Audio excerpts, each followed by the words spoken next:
അസ്സലാമലൈക്കും. എൻ്റെ എല്ലാ കൂട്ടുകാർക്കും റിച്ചൂസ് വീട്ടിലേക്ക് സ്വാഗതം. ഇന്ന് ഞാൻ വന്നിട്ടുള്ളത് നമ്മുടെ വീട്ടാവശ്യത്തിനുള്ള സാമ്പാർ പൊടി നമുക്ക് എങ്ങനെ തയ്യാറാക്കിയെടുക്കാം എന്നുള്ളൊരു റെസിപ്പിയുമായിട്ടാണ്. അപ്പോൾ നമുക്ക് സാമ്പാർ പൊടി തയ്യാറാക്കിയെടുക്കാൻ എന്തൊക്കെയാണ് ആവശ്യമെന്നൊക്കെ ഒന്ന് നോക്കി വരാം. അതിന് മുമ്പായിട്ട് എൻ്റെ ചാനൽ ആദ്യമായിട്ട് കാണുന്നവരാണെങ്കിൽ ഒന്ന് ലൈക്ക് ചെയ്ത് സപ്പോർട്ട് ചെയ്യണേ. അപ്പോൾ നമുക്ക് നേരെ വീഡിയോയിലോട്ട് പോകാം.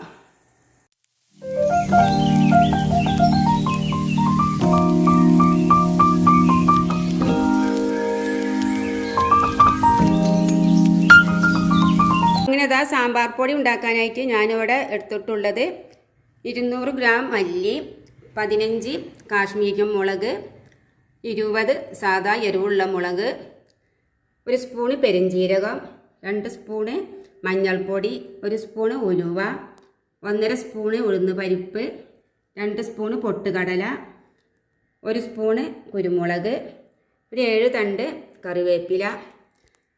പിന്നെ കായാണ് ഇതിക്ക് കാര്യമായിട്ടും വേണ്ടത്. കായത്തിൻ്റെ പൊടിയാണ് ഞാനിവിടെ എടുത്തിട്ടുള്ളത്.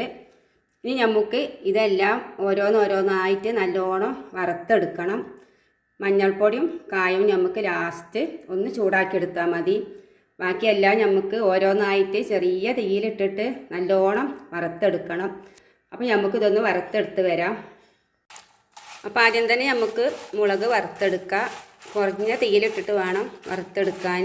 വറുത്ത് നല്ലോണം പാകമായതിൻ്റെ ശേഷം നമുക്ക് ഇതിൻ്റെ നെട്ടിയൊക്കെ ഒന്ന് പൊട്ടിച്ച് കളയാം. മുളക്, മല്ലി, അതുപോലെ പെരിഞ്ജീരകം, ഉലുവ, മറ്റുള്ള സാധനങ്ങളൊക്കെ ഞാൻ കഴുകിയിട്ട് വെയിലത്തിട്ട് ഉണക്കിയതാണ്.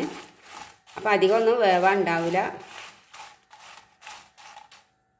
അടുത്തത് മല്ലിയാണ് ഞാനിവിടെ വറുത്തെടുക്കുന്നത്. മല്ലിയും കൂടെ ആയതിൻ്റെ ശേഷം നമുക്ക് മറ്റുള്ളതും കൂടെ അതുപോലെ കരിയാതെ വറുത്തെടുക്കാം. അതൊന്നും വറുക്കുന്നത് ഞാൻ കാണിക്കുന്നില്ല, കാരണം അതൊക്കെ കുറേശ്ശല്ലേ ഉള്ളൂ.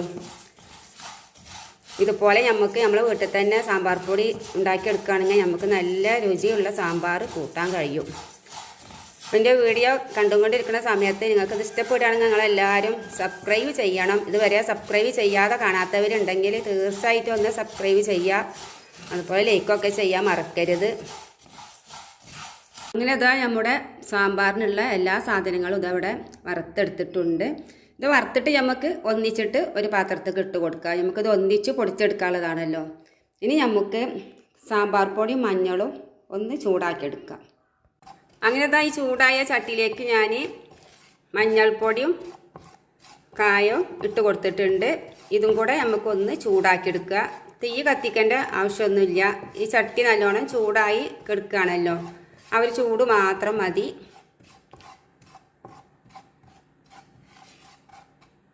അങ്ങനെ പൊടിക്കാനായിട്ട് ഞാൻ മിക്സിയുടെ ജാറിലേക്ക് കുറേശ്ശായിട്ട് ഇട്ട് കൊടുത്തിട്ടുണ്ട്. പൊടിച്ചെടുക്കുമ്പോൾ മിക്സിയുടെ ചെറിയ ജാറിലിട്ടിട്ട് പൊടിച്ചെടുക്കാൻ നോക്കുക. അതുപോലെ മിക്സിയുടെ ജാറ് നല്ലോണം തുടച്ചതിന് ശേഷം മാത്രം പൊടിച്ചെടുക്കാൻ നോക്കുക. അല്ലാന്നുണ്ടെങ്കിൽ നമ്മുടെ സാമ്പാർ പൊടി പൂത്തു പോകും. അപ്പോൾ നമുക്ക് ഇനി ഇതൊന്ന് പൊടിച്ചെടുത്ത് വരാം. ഇതുപോലെയാണ് പൊടിച്ചെടുക്കേണ്ടത്.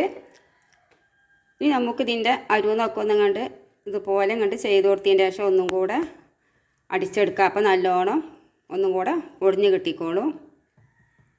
അങ്ങനെ നമ്മുടെ സാമ്പാർ പൊടി ഇവിടെ റെഡി ആയിട്ടുണ്ട്. ഇനി നമുക്കിതൊരു കുപ്പിയിലേക്ക് ഇട്ട് കൊടുക്കാം. ഒട്ടും നനവില്ലാത്ത കുപ്പി ആയിരിക്കണം. അങ്ങനെ നമ്മുടെ നല്ല ടേസ്റ്റിയായ സാമ്പാർ പൊടി ഇതവിടെ തയ്യാറാക്കി കഴിഞ്ഞിട്ടുണ്ട്. അപ്പോൾ ഇതുപോലെ നിങ്ങളെല്ലാവരും ഒന്ന് ഉണ്ടാക്കി കഴിച്ചു നോക്കുക. നമ്മുടെ വീട്ടാവശ്യത്തിനുള്ള സാമ്പാർ പൊടി നമുക്ക് വീട്ടിൽ തന്നെ തയ്യാറാക്കിയെടുക്കാൻ പറ്റും. അങ്ങനെയാണെങ്കിൽ നമുക്ക് നല്ല രുചിയോട് കൂടിയുള്ള സാമ്പാറും കഴിക്കാൻ പറ്റും. നമ്മൾ പുറത്തുനിന്നൊക്കെ പാക്കറ്റൊക്കെ വാങ്ങുമ്പോൾ എന്തിനാണ് മായം ചേർക്കാത്തത്? ഇന്നത്തെ കാലത്ത് എല്ലാത്തിലും മായം ചേർത്തതാണ്. അപ്പോൾ അതിനേക്കായൊക്കെ നല്ലത് ഇതുപോലെ നമുക്ക് ഉണ്ടാക്കിയിട്ട് കഴിക്കുന്നതല്ലേ. അപ്പോൾ എല്ലാവരും ഇതുപോലൊക്കെ ഒന്ന് ഉണ്ടാക്കി കഴിച്ച് നോക്കുക. അപ്പോൾ എൻ്റെ വീഡിയോ ഇഷ്ടപ്പെട്ടാൽ എല്ലാവരും സബ്സ്ക്രൈബ് ചെയ്യുക, ലൈക്ക് ചെയ്യുക, കമൻറ്റ് ചെയ്യുക. അതുപോലെ നിങ്ങളുടെ ഫ്രണ്ട്സുകൾക്കൊക്കെ ഒന്ന് ഷെയർ ചെയ്ത് കൊടുക്കുക. അപ്പോൾ വീണ്ടും നമുക്ക് നല്ലൊരു വീഡിയോയുമായിട്ട് കണ്ടുമുട്ടാം ഇൻഷാ അല്ലാഹ്.